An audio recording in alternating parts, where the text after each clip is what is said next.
Bonjour à toutes et tous. Aujourd'hui, petite vidéo d'exercice qui concerne le second principe, avec l'étude de quelque chose d'assez particulier, ce qu'on appelle le bouillon de Franklin. Alors, en quoi consiste l'expérience du bouillon de Franklin?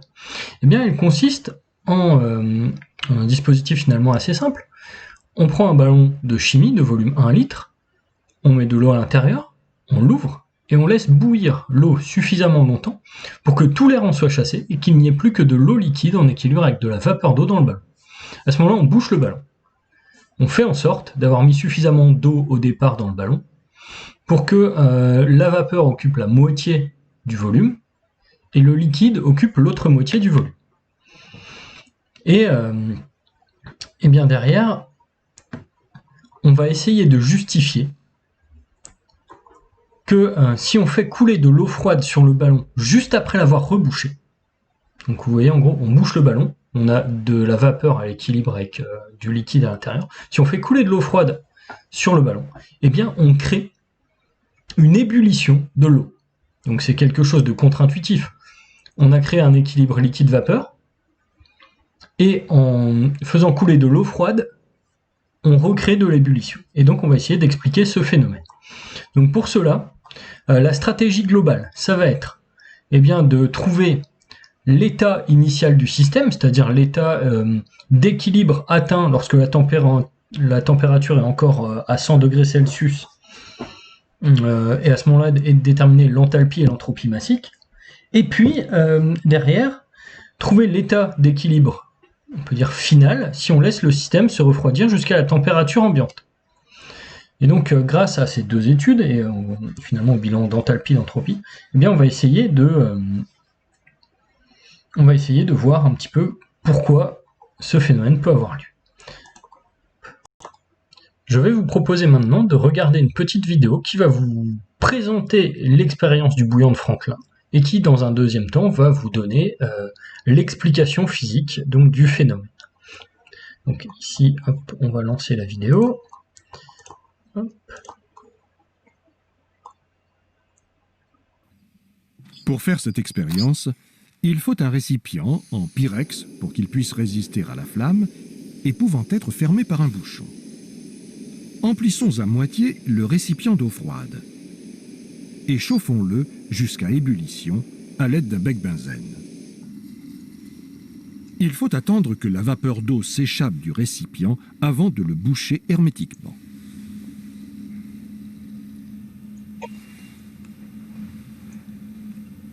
Au bout de très peu de temps, l'ébullition cesse. À l'aide d'une pince, retournons le récipient et versons un peu d'eau froide sur son fond. L'ébullition reprend aussitôt.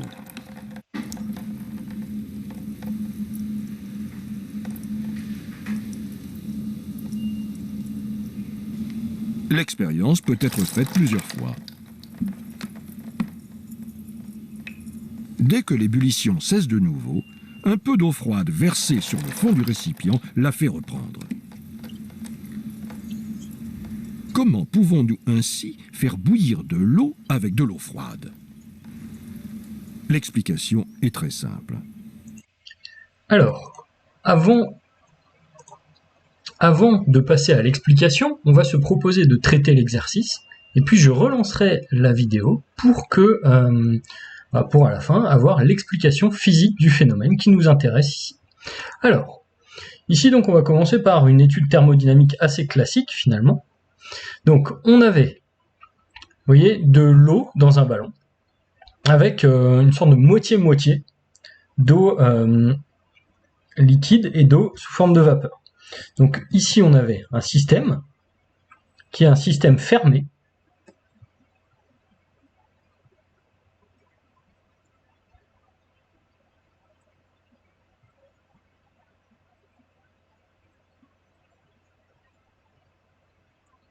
constitué donc d'eau sous forme liquide plus d'eau sous forme de vapeur. Et on sait que le volume du ballon de chimie reste fixe à 1 litre. Donc ici, on sait qu'à l'état initial, à la fermeture du ballon,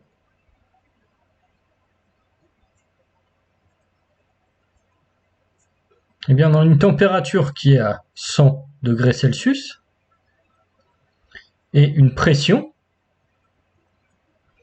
qui vaut la pression de vapeur saturante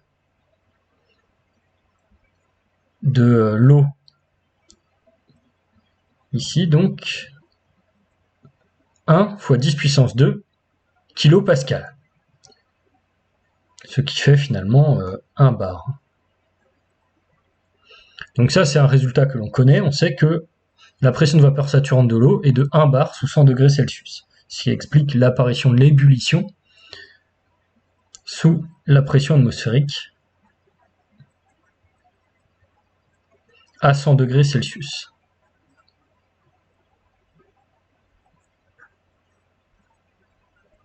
Alors, on nous demande ensuite de trouver le volume massique de l'ensemble liquide-vapeur, trouver la fraction massique en vapeur, trouver l'enthalpie et l'entropie massique du système.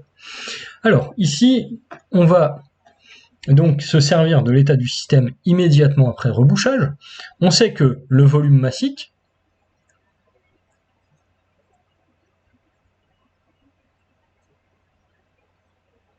va se déduire du volume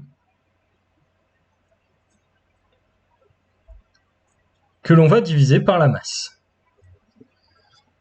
Alors, ici, je sais que le volume total, c'est le volume de liquide plus le volume de vapeur.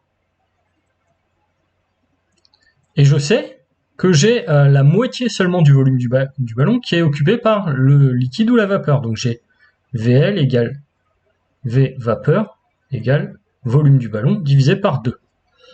Ça, c'est l'hypothèse d'étude dont je dispose.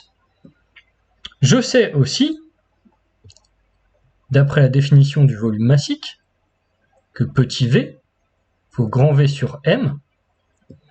Et grand V sur M, ça vaudra donc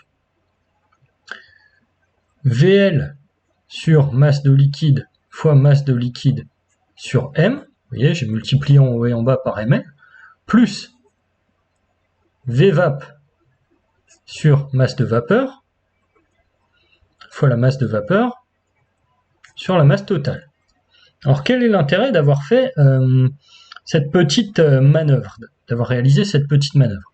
Eh bien ici l'intérêt, c'est que je sais que ici j'obtiens le volume massique du liquide et ici j'obtiens le volume massique de la vapeur.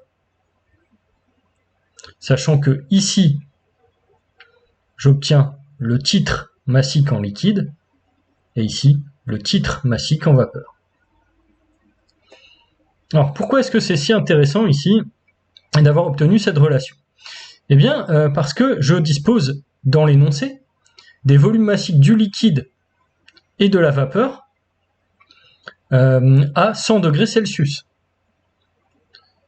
Donc grâce à ces données, eh bien je connais ici ces deux grandeurs. Je connais aussi les masses respectives de chacun des composés, parce que je connais finalement la masse de liquide initiale et la masse de vapeur initiale. Ça, je le sais parce que finalement, le volume est occupé à moitié-moitié. Or, je sais que la masse de liquide initiale, ce sera le volume du ballon sur 2, ça c'est le volume occupé par le liquide, divisé par le volume massique du liquide. Même chose pour la vapeur, je sais que la masse de vapeur initiale, c'est le volume du ballon sur 2 sur le volume massique de la vapeur. Je rappelle que le volume massique, c'est l'inverse de la masse volumique. Donc ici, grâce à ces équations, eh bien, je peux calculer très simplement la masse de liquide initiale et la masse de vapeur initiale.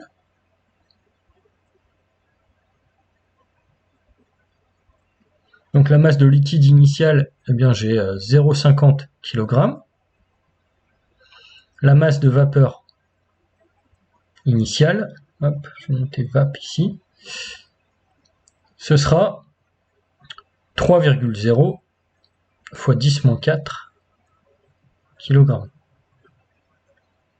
Et donc grâce à ces deux données-là, eh bien, je peux calculer les titres en vapeur, titres en liquide, parce que je connais la masse totale, et je connais évidemment les volumes massiques. Donc ici, j'obtiens le volume massique du système, qui va valoir, eh bien, le volume total sur la masse de liquide initiale plus la masse de vapeur initiale. Donc volume sur masse totale, ça nous donne bien le volume massique. Et donc, grâce à une application numérique ici, je vais obtenir que le volume massique du système vaut 2 fois 10-3 mètres cubes par kilogramme.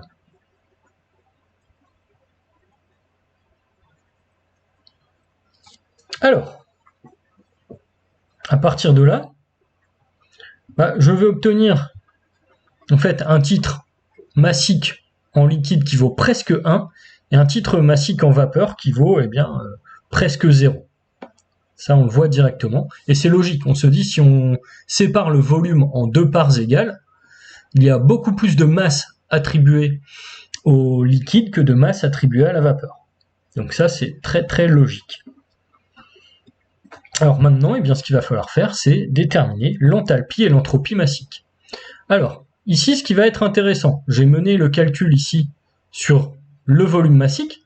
Vous voyez que si je mets ici n'importe quelle grandeur extensive, le calcul reste valide. Et donc, je vais pouvoir dire, tout naturellement, que le calcul vérifié ici par le volume V extensif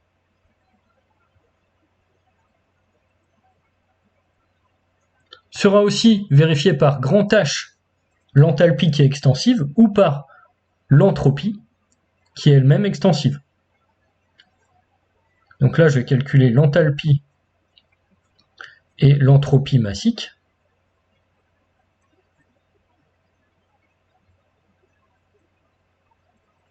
En recyclant finalement le raisonnement qui a été mené ci-dessus. Donc avec ici le titre en vapeur, ici le titre en liquide, ici la grandeur massique associée à la vapeur et la grandeur massique associée au liquide.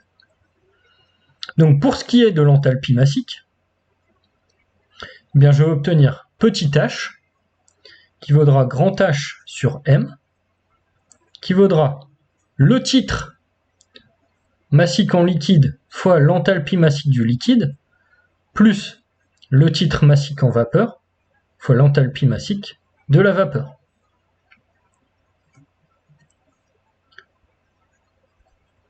J'effectue l'application numérique en faisant bien attention d'utiliser les données à 100 degrés Celsius pour cette question.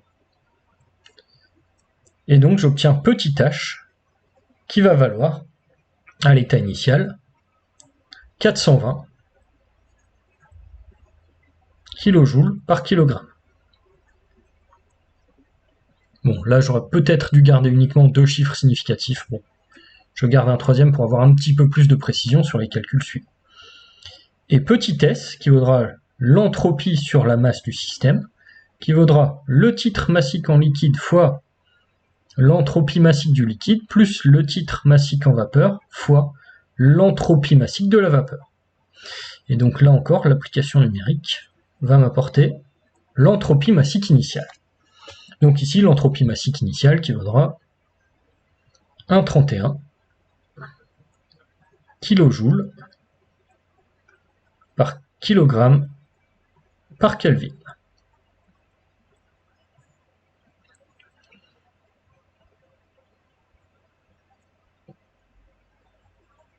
Donc là, vous voyez que le raisonnement que j'ai mené ici, en fait, c'est un raisonnement que je vais pouvoir généraliser à toutes les grandeurs extensives et qui va nous amener vers un théorème que vous connaissez bien, Enfin, j'espère.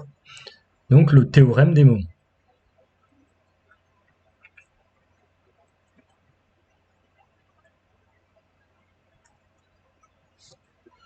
Alors, là, j'en ai fini avec l'état initial. Donc maintenant, je vais essayer de voir ce qui se passe à l'état final. Je laisse le système se refroidir jusqu'à la température ambiante et je me demande quelles sont la température et la pression dans le ballon.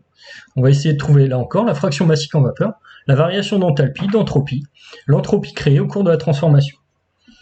Alors, ici, donc je vais tenter de caractériser maintenant la transformation. La transformation, je sais une chose, je sais qu'elle sera isochore. En effet, le ballon constitue un système fermé. Et donc je vais avoir la transformation isochore d'un système fermé.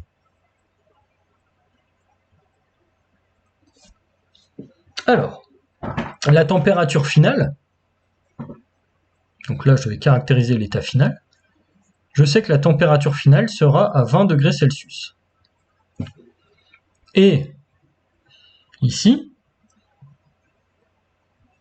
quand je regarde la valeur de la pression saturante, je vois que je passe de 100 à 2,34 kPa. Donc qu'est-ce que ça signifie? Ça signifie que je vais encore obtenir un système diphasé.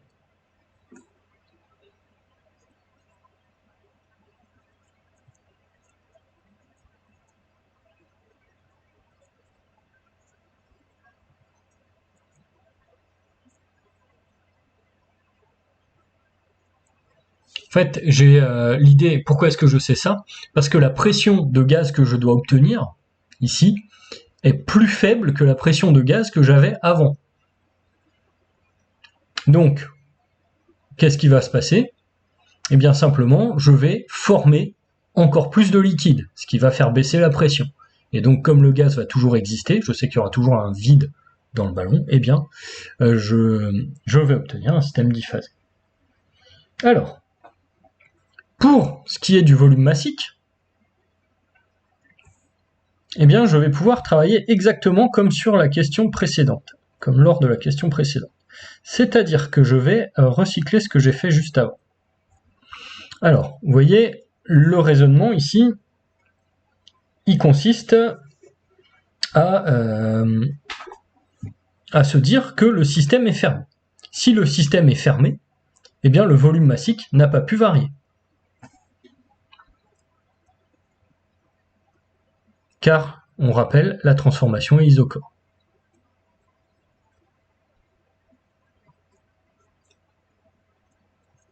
Donc ici, V, on sait que ce sera V, qui est identique car c'est isochore, sur M, identique car j'ai affaire à un système fermé, c'est-à-dire que le ballon est bien fermé par un bouchon. Donc là, hop, j'obtiens ce résultat directement. Alors ensuite, qu'est-ce qu'on me demande? On me demande température et pression dans le ballon, ça c'est fait, fraction massique en vapeur, puis la variation d'enthalpie, d'entropie et l'entropie créée.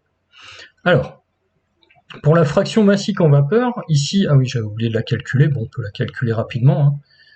La fraction massique en vapeur initiale, elle était de 6 fois 10 moins 4. Alors, comment est-ce que j'ai obtenu ça? 3 fois 10 moins 4 sur 1,5, tout simplement. Alors, ici, je vais tenter de trouver donc la fraction massique en vapeur. Et là, je vais utiliser le théorème des moments.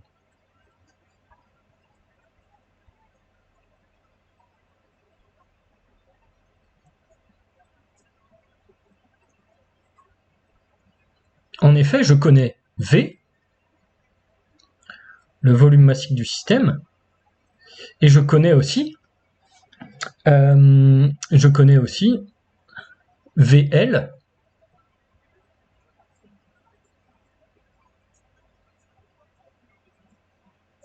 et VVAP. C'est les données de l'énoncé qui sont présentes sur la ligne 20 degrés Celsius. Donc ici j'ai une donnée, ici j'ai une autre donnée. Et je sais que X liquide plus X vapeur vaut 1. Donc grâce à cette donnée et à cette équation que j'ai établie préalablement, eh bien, je vais pouvoir utiliser le théorème des moments,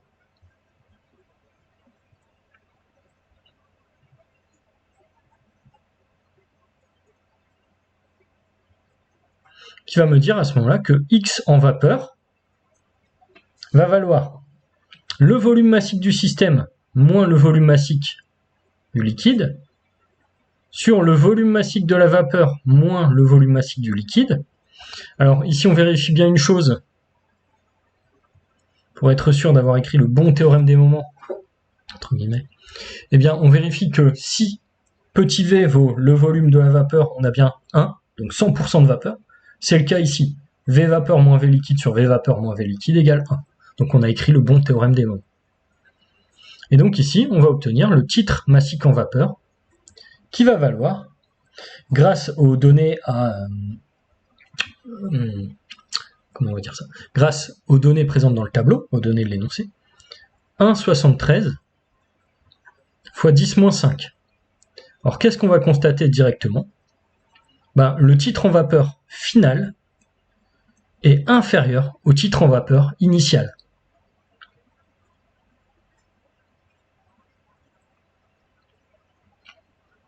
Alors ça, on s'y attendait. Pourquoi?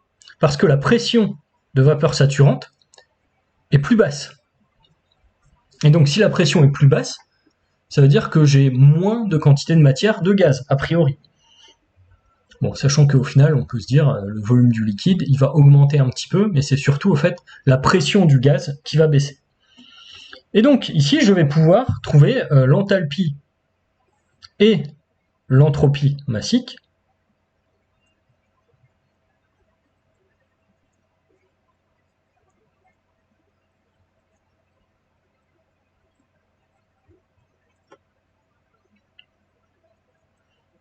Alors, soit je fais un calcul entre guillemets exact, et si j'effectue un calcul exact, eh bien, je vais être obligé d'utiliser la formule entre guillemets compliquée qui est là. Soit je me dis que ici le titre en vapeur est à 10-5, donc le titre en liquide est de l'ordre de 1, et ici, vous voyez, j'ai 419 devant 268 10-3, pardon, non, 83,9 devant 2,45 10-3, donc j'ai ici on peut dire 2 ordres de grandeur, hein. On va dire ici j'ai à peu près 100, ici à peu près 1000, enfin un peu au-delà de 1000, hein. Entre 1 et 2 ordres de grandeur, alors que j'ai 5 ordres de grandeur sur X, ici j'ai un écart de, disons 0,2, ça fait 0,1, allez à la louche, j'ai un écart de 2 ordres de grandeur, sachant que sur les titres j'ai un écart de 10 puissance 5. Donc je pourrais dire, en première approche, si je voulais, que l'enthalpie massique finale vaut à peu près l'enthalpie massique du liquide, et que l'entropie massique finale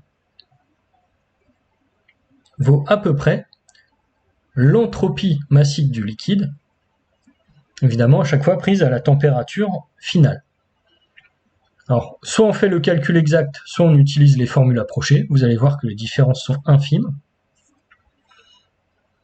Et donc, dans les deux cas, eh bien, on obtient, avec application numérique, l'enthalpie massique finale qui vaudra 83,9 kJ par kilogramme, et l'entropie massique finale qui vaudra 0,297 kJ par kilogramme par Kelvin.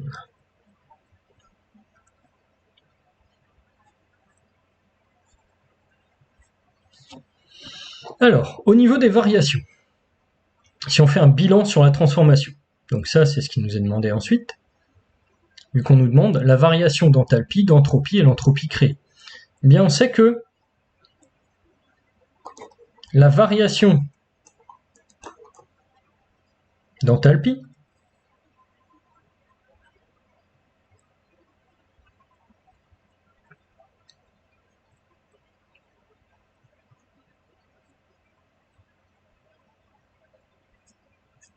donc ce sera delta petit h d'enthalpie massique qui vaudra h final moins h initial.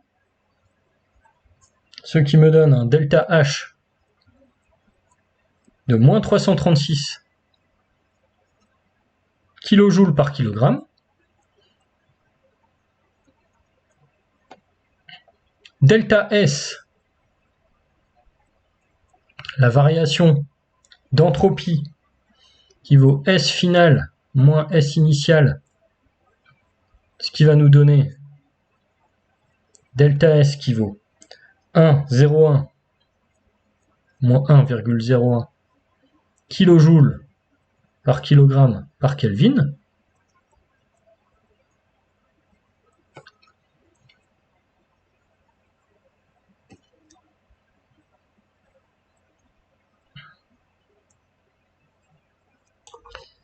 Et donc ici, eh bien, si on veut déterminer l'entropie créée, il va falloir réaliser ce qu'on appelle un bilan d'entropie.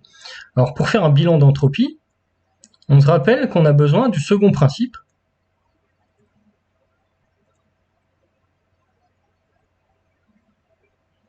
Alors le second principe qui va nous dire que delta petit s massique vaut S massique échangé plus S massique créé, qui vaut donc petit q sur la température de la surface extérieure du système, donc sur la température finale. On a une transformation qui est monotherme ici. Ça on le sait parce que la température de l'atmosphère ne bouge pas finalement.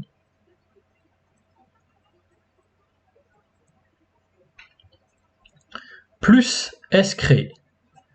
Donc ici on a le second principe qui est disponible. Et on va ensuite devoir utiliser le premier principe. Alors le problème ici, c'est que delta H ne vaut pas directement Q. La transformation n'est ni isobare ni monobar. La pression varie. Donc là, on est obligé d'appliquer le premier principe avec U, parce qu'on sait que delta U massique vaut Q, pour une transformation isocore. Alors maintenant, il va falloir essayer de relier delta U à delta H. Alors pour relier delta U à delta H avec le premier principe, eh bien ce qu'on va faire, on va simplement calculer une sorte de différentiel. J'ouvre une page suivante pour avoir un peu plus de place. Hop, voilà.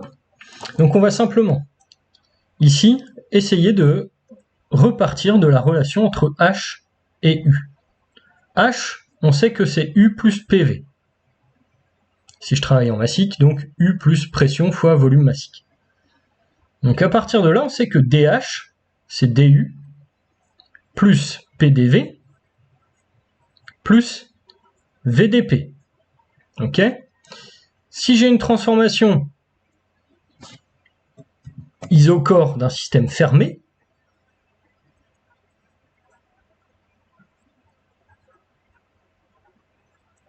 je vais pouvoir écrire instantanément que D du volume massique est nul. C'est-à-dire que le volume massique ne varie pas au cours de la transformation. Donc à partir de là, eh bien, je vais pouvoir écrire très simplement que DU,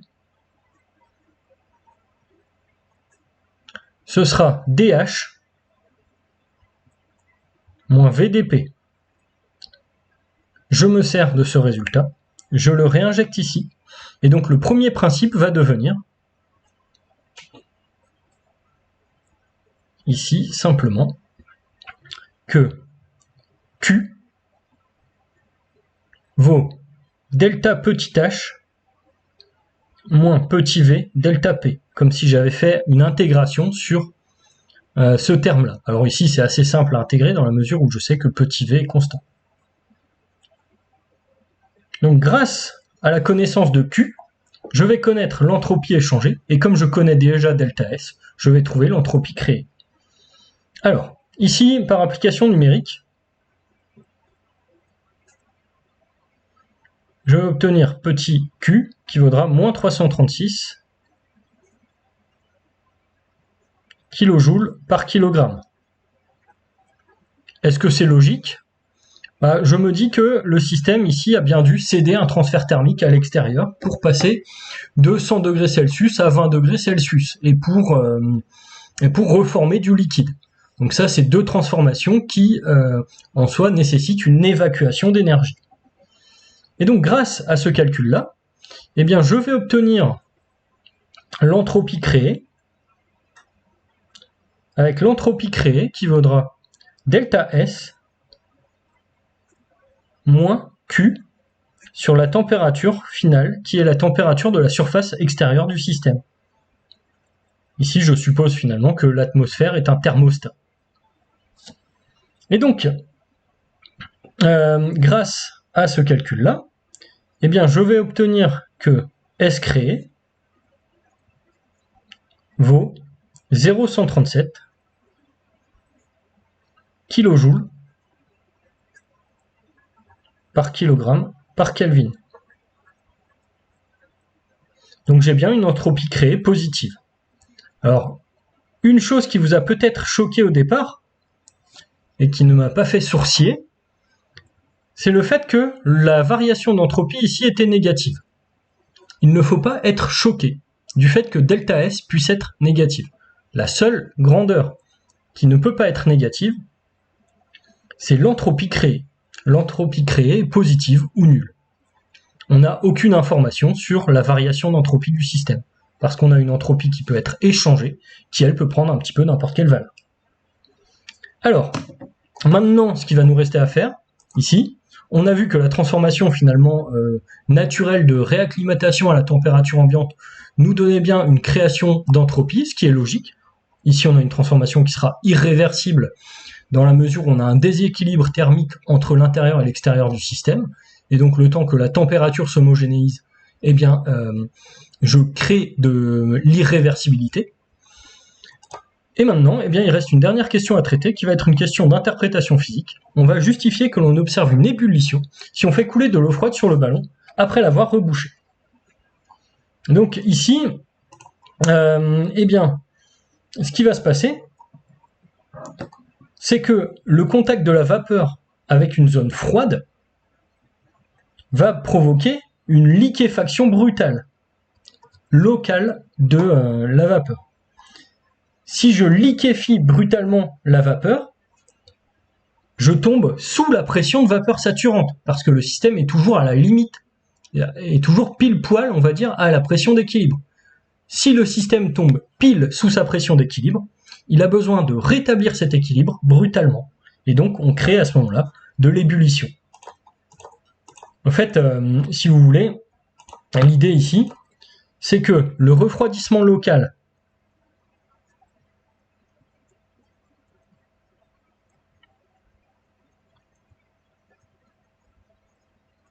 crée une liquéfaction qui crée une baisse de la pression dans le ballon.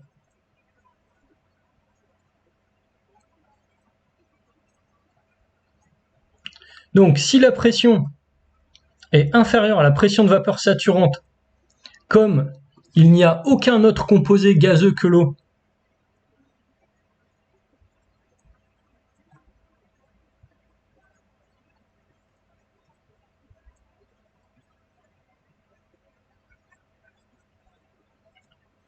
eh bien, comme il n'y a aucun autre composé gazeux que l'eau, eh bien, on va recréer une ébullition, c'est-à-dire un retour, entre guillemets, brutal à l'équilibre. Alors, ici, donc, ceci clôture l'exercice, et je vous propose, pour bien finir tout ceci, de regarder la fin de la vidéo concernant le bouillon de Franklin, qui vous donne l'explication par ceux qui ont réalisé la manipulation. De mon côté, il me reste à vous dire de poser vos questions dans les commentaires et de vous annoncer la suite au prochain épisode. Donc ici, je relance la vidéo. Transitionne, hop.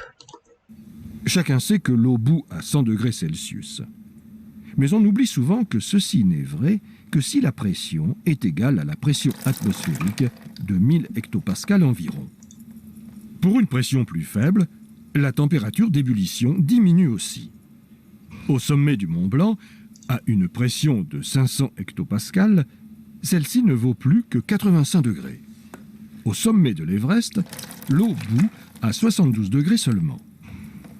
Lorsqu'on a bouché le récipient, l'atmosphère au-dessus de la surface de l'eau était essentiellement constituée de vapeur d'eau à la pression atmosphérique. En refroidissant le ballon avec l'eau froide, on provoque la condensation de cette vapeur d'eau.